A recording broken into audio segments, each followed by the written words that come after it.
ہوگا گویا کہ پہچانتا ہی نہیں. آخر وہ بھاگ کیوں رہے ہوں گے؟ اس لیے بھاگ رہے ہوں گے کہ کل قیامت کے دن کہیں مجھ سے کوئی نیکی نہ مانگ لے.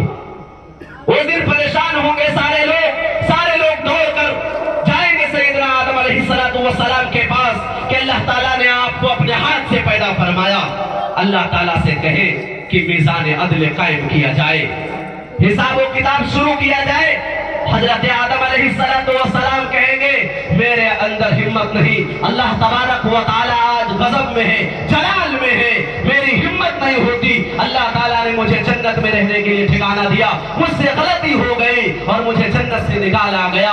میری ہمت نہیں ہوتی کہ میں اللہ سے آج بات کروں, جبکہ اللہ غضبناک ہے. تم جاؤ حضرت نوح علیہ السلام کے پاس. لوگ حضرت آدم علیہ السلام کے پاس سے سیدنا حضرت نوح علیہ السلام کے پاس آئیں گے. حضرت نوح علیہ السلام بھی حضرت موسیٰ علیہ السلام کے پاس بھیجیں گے کہ جاؤ حضرت موسیٰ علیہ السلام کے پاس. حضرت موسیٰ علیہ السلام بھی کہیں گے لوگوں آج میری ہمت نہیں بن رہی کہ میں اللہ سے کہوں آج میں ہی بچ جاؤں, میں ہی جہنم سے بچ کر جنت میں چلا جاؤں, یہی میرے لیے کافی ہے. آج میں کسی کا ساتھ نہیں دے سکتا, موسیٰ خود بچ جائے, موسیٰ کی نجات ہو جائے, یہی کافی ہے. جاؤ حضرت عیسیٰ علیہ السلام کے پاس. لوگ حضرت عیسیٰ علیہ السلام کے پاس آئیں گے, سیدنا حضرت عیسیٰ علیہ السلام سے کہیں گے اللہ تبارک و تعالیٰ نے آپ کو کلمہ کن سے پیدا فرمایا ہے. حضرت عیسیٰ علیہ السلام کہیں گے اللہ تبارک و تعالیٰ بہت ہی زیادہ غضبناک ہے, اتنا غضبناک ہے کہ اس سے پہلے اللہ تبارک و تعالیٰ اس طرح کبھی ناراض نہیں ہوا تھا, میں اللہ کے سامنے کچھ نہیں کہہ سکتا. حضرت عیسیٰ علیہ السلام کہیں گے میں اپنی ماں مریم کا بھی سوال نہیں کرتا, اے اللہ مجھے معاف فرما دے, نفسی نفسی, اے اللہ عیسیٰ کو بخش دے, اے اللہ عیسیٰ کو معاف فرما دے. حضرت عیسیٰ علیہ السلام کہیں گے میں کچھ نہیں کر سکتا. جاؤ آقا مدنی جناب محمد رسول اللہ صلی اللہ علیہ وسلم کے پاس جاؤ. ہو سکتے ہیں کہ آقا مدنی جناب محمد رسول اللہ صلی اللہ علیہ وسلم اللہ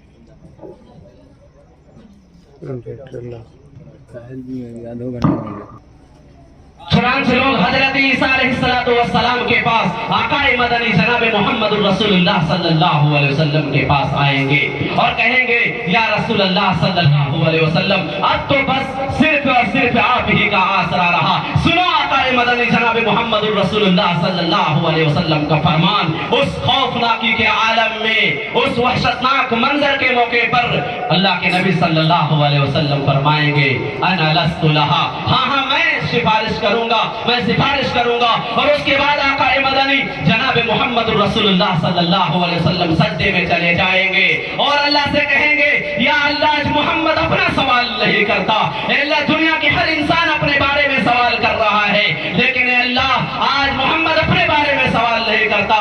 اے میرے پروردگار محمد کو بخش یا نہ بخش, لیکن میری امت کو معاف فرما دے. اے اللہ میری امت کو جہنم سے نجات عطا فرما.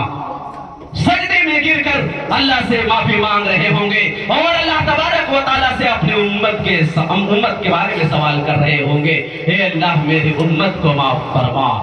اللہ تبارک و تعالیٰ پھر فرمائیں گے یا محمد ارفع راسک واشفع تشفع, اے میرے لاڈلے نبی, اے میرے حبیب, اے میرے حبیب سر اٹھاؤ. اس خوفناکی کے منظر میں جہاں لوگ سارے کے سارے لوگ اپنے بارے میں فکر کر رہے تھے, نفسی نفسی چیخ رہے تھے, چلا رہے تھے کہ مجھے بچا لے, اس آواز میں ایک آواز آئے گی یا رب امتی امتی, اے میرے پروردگار, اے میرے اللہ میری امت کو معاف فرما. اس نبی کو آج ہم نے بھلا دیا, اس نبی کو آج ہم نے بھلا دیا, اس نبی کی سنت کو پامال کیا. میرے بھائیوں اور بزرگوں بڑے افسوس کے ساتھ کہنا پڑتا ہے حضرت ابراہیم بن ادم رحمت اللہ علیہ نے کہا کہ تمہاری دعائیں کیسے قبول ہوگی, تم نے محبت رسول کا دعویٰ کیا لیکن آقا مدنی جناب محمد رسول اللہ صلی اللہ علیہ وسلم کی سنتوں پر عمل نہ کیا. آج بھی ہمارے درمیان ایسے لوگ موجود ہیں, پوری دنیا میں موجود ہیں کہ جنہوں نے دعویٰ کیا اطیعوا اللہ و اطیعوا الرسول کی صرف زبان سے دعویٰ ہے، لیکن جب سنت پر عمل کرنے کی باری آتی ہے تو سنت پر عمل کرنے سے کوسوں دور ہے۔ اس نبی کی سنت کو پامال کیا اور بڑے اطمینان سے پامال کرتے اور یہ کہتے ہیں کہ کوئی اس کی ضرورت نہیں، اس کے بغیر بھی یہ چیزیں ہو جاتی ہیں۔ ہم اور آپ نے سنا ایسے کہتے ہوئے لوگوں کو بتائیے ٹوپی سر پر رکھنا کیا آقا مدنی جناب محمد رسول اللہ صلی اللہ علیہ وسلم کی سنت ہے یا نہیں؟ ہے یا نہیں؟ جناب محمد رسول اللہ صلی اللہ علیہ وسلم نے پوری زندگی میں کبھی ننگے سر نماز نہیں پڑھا۔ پورے ذخیرے احادیث میں ایسی کوئی روایت نہیں ملتی کہ یہ کوئی ثابت کر سکے کہ آقا مدنی جناب محمد رسول اللہ صلی اللہ علیہ وسلم نے ننگے سر نماز پڑھا ہو، بلکہ پوری دنیا کے لوگوں کو پوری دنیا کی امت کو یہ پیغام دیا۔ یہ روایت نہ ہونا یہ اس بات کی دلیل ہے کہ آپ صلی اللہ علیہ وسلم کو یہ سنت بڑی محبوب تھی۔ ایک مرتبہ بھی آپ صلی اللہ علیہ وسلم سے اس طرح کی کوئی روایت ثابت نہیں کہ آپ صلی اللہ علیہ وسلم نے ننگے سر نماز پڑھا ہو۔ اور آج ہمارے اور آپ کے درمیان ایسے لوگ موجود ہیں جو یہ ننگے سر نماز پڑھتے ہیں اور بڑے زور و شور کے ساتھ کہتے ہیں اس کے بغیر بھی نماز ہوتی ہے۔ پھر اطیعوا اللہ اور اطیعوا الرسول کا دعویٰ تمہارا کہاں گیا؟ اللہ اور اس کے رسول سے محبت کا دعویٰ کہاں گیا؟ اللہ کے نبی صلی اللہ علیہ وسلم کا فرمان سنو۔ اللہ کے نبی جناب محمد رسول اللہ صلی اللہ علیہ وسلم نے فرمایا ہے من احیا سنتی فقد احبنی، جس نے میری سنت کو زندہ کیا وہ مجھ سے محبت کرنے والا ہے۔ ومن احبنی کان معی فی الجنہ، اور جو مجھ سے محبت کرے گا وہ جنت میں میرے ساتھ ہوگا۔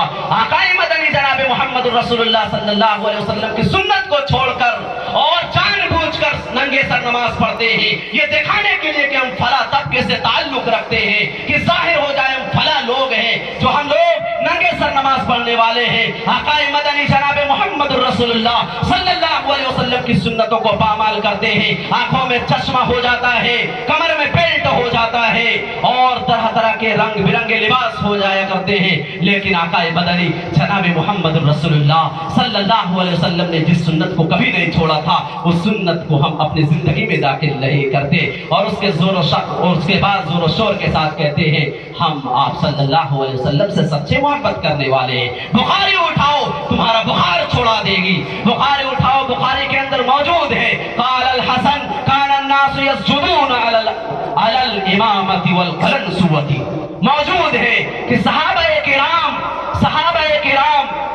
امامے اور ٹوپیوں پر سجدہ کیا کرتے تھے۔ بخاری پڑھے تو صرف بخاری اور مسلم کہنے سے صحیح کہا مولانا طاہر غیابی مولانا طاہر غیابی دعوت برکاتہم نے کہ بخاری کا نام لینے سے اس کو خود بخار آ جاتا ہے۔ میرے بھائیوں اور بزرگوں، صرف سنت کا دعویٰ کرنے سے ہم عاشق رسول نہیں ہو سکتے، بلکہ آقا مدنی جناب محمد رسول اللہ صلی اللہ علیہ وسلم کی سنت پر عمل کرنا ہوگا۔ میں یہ عرض کر رہا تھا کہ بڑے اطمینان سے کہہ دیتے ہیں کہ اس کے بغیر نماز ہو جاتی ہے، یقیناً نماز ہو جاتی ہے۔ نماز مفتیان کرام موجود ہے۔ میں تو یہ کہتا ہوں کہ آپ بغیر کچھ کپڑا پہنے صرف پیجامہ پہنے جا کر پڑھنے ناف کو ڈھک کر اور گھٹنے کو ڈھک کر پھر بھی نماز ہو جائے گی، تو کیا آپ چلے جائیں گے بغیر بنیان کے اور بغیر کرتے کے؟ چل کر دکھائیے نا ایک مرتبہ۔ کتنی بڑی بات ہے کہ اللہ کے رسول صلی اللہ علیہ وسلم نے زندگی میں ایک مرتبہ بھی ننگے سر نماز نہیں پڑھا اور اس کے بعد یہ کہتے ہیں کہ نماز ہو جاتی ہے۔ اللہ تعالیٰ کا فرمان ہے قرآن پاک کے اندر یا بنی آدم خذوا زینتکم عند کل مسجد، اے ابن آدم جب مسجد میں آؤ تو زینت اختیار کر لو۔ اللہ کے نبی صلی اللہ علیہ وسلم نے بڑی وضاحت کے ساتھ فرمائی یہ بات، ترمذی کے اندر حدیث پاک موجود ہے ان فرق بیننا وبین المشرکین، ان فرق بیننا وبین المشرکین، کہ ہمارے اور مشرکین کے درمیان فرق ہے الامائم علی القنانس، کہ ٹوپی پر امامے کو باندھنا۔ یہاں مشرکین بھی امامہ باندھتے لیکن نیچے ٹوپی نہیں رکھتے، لیکن مسلمان آپ صلی اللہ علیہ وسلم ارشاد فرماتے کہ ہمارے درمیان اور مشرکین کے درمیان فرق یہ ہے کہ مسلمان جب امامہ باندھتا ہے تو اس کے نیچے ٹوپی بھی رکھتا ہے۔ اور ہم آج ننگے سر نماز پڑھتے ہیں، ایک تو یہ بات ہوئی میرے بھائیوں اور بزرگوں. دوسری بات, آج ہمارے معاشرے کا ماحول, ہم نے سنت کا دعویٰ کیا لیکن عمل کیا کیا. کتنی برائیوں کو ذکر کیا جائے. اللہ کے رسول صلی اللہ علیہ وسلم نے فرمایا ان اعظم النکاح برکتاً ایسرہ معونتاً, کہ سب سے بابرکت نکاح وہ ہے جس میں خرچ کم سے کم ہو. آج ہمارے نکاحوں کا ماحول دیکھ لیجئے کہ نکاح کس طرح ہو رہا ہے, کیا سنت کے مطابق ہو رہا ہے.